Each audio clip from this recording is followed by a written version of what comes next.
Good morning, everyone. My name is Rehan Ali Darmawan, and I will be representing a group with submission ID number 85. And today I will be presenting about our project, which is to create an artificial intelligence game bot for a Surakarta game. So, what is a Surakarta game board? It is a lesser-known Indonesian strategy board game that can be played with two people. Surakarta game board named after the ancient city Surakarta that is located in central Java. And the game itself features an uncommon method of capture, which is quite unique and cannot be found in any other recorded board game, which make this game so interesting to play. Why we decide to make Surakarta game board? Well, first, when we start to create this project, we were pretty set on to create a game board for a board game. And we decided that we want to focus on a local board game on hoping to promote Indonesian culture, especially to other countries. And because of this, we searched for Indonesian traditional game board and we came across with Surakarta game board. And we think that this game is not that popular because we never knew it before. Our friends don't know it, and even our lecturer doesn't know the game. So we decided to pick the Surakarta game board, and hopefully we can make people know more about our local game board and more people can enjoy this traditional game. How we implement the AI? The AI itself sounds pretty simple. So how the game will work is the AI will challenge the user on a one versus one basis. This could be against the user or other bot. And for decision making, we will use the Minimax algorithm. Why we decide to use the Minimax algorithm is because by using the Minimax algorithm, we can calculate the minimum turns it needs for the maximum payoff and simultaneously have the minimum loss. Now I will explain how to play the Surakarta game board. Surakarta game board has a pretty interesting rule set. The first thing is that the board has a 6x6 square, meaning that each player has 12 pieces on the board at the start. And the outside of the board, we have loops, and this will be used later when the player wants to capture the opponent piece. The player can move their piece orthogonally or diagonally to one space within the main grid. Example, this little white piece can go all directions in one space except the bottom left because there is another white piece in there. Now capturing the game gets complicated. Capturing can only be done if the piece can move through one of the loops, one of the loops, and come into contact with opponent piece.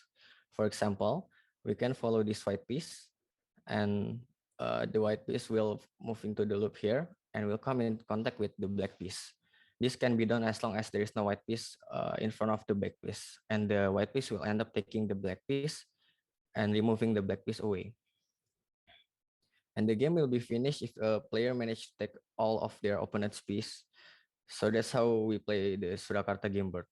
Now it's time to create the bot itself using Minimax algorithm to look for all the valid moves, including the free moves and also the capture move. It took us quite a while to make it, but in the end, we finally managed to create it and test our bot. We decided to have it face off against another bot. Now to make things simple, we decide to use randomizer bots. What that means is one bot, which is the randomizer bot, will use a randomizer to select a random move from all the opposite valid moves. And here we did two experiments with 20 games each. On table one, we see that this is a random versus random bot game, which is set for comparison. From table one, we can see that the results are pretty even, with the white game can be seen winning 12 games and red winning 8 games. And it shows how random and balanced that is. And from the table, we can also see how much time it takes for each move, and also the total number of moves played in that game. So as we can see, the play time was pretty fast, but in the other hand, the number of moves seems to be in a quite large number, with the most of the games are above 150 moves in one match. This is just show the randomizer is not efficient in finding the best possible way to win, which is as expected. And after we saw this result, we decided to put our bot to the test. And on table 2, we can see the Minimax playing as white and the random bot playing as red. As you can see, white win all the games, although it has more playing time than the table 1 experiment. It has less number of moves moves, and this is the mostly due to the fact that White was able to find the fastest and the easiest way to win the game. With this in mind, we are able to conclude that our Minimax algorithm was indeed effective, especially playing against players, since they can analyze moves within 4 to 5 steps ahead. And that concludes my presentation. Thank you for listening. Does anyone have any questions? Thank you very much, Mr. Ali, Yeah. for the presentation. So we will open a Q&A session right now. If anyone have any questions, you can raise your hand or use the chat column.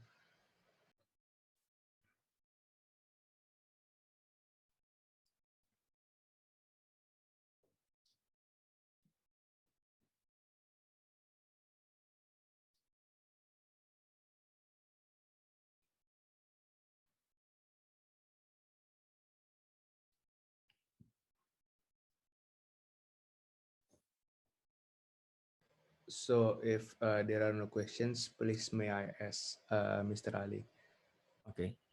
uh, what are the competitiveness of the algorithm? I mean, if someone with a more skillful to play the game, does the algorithm will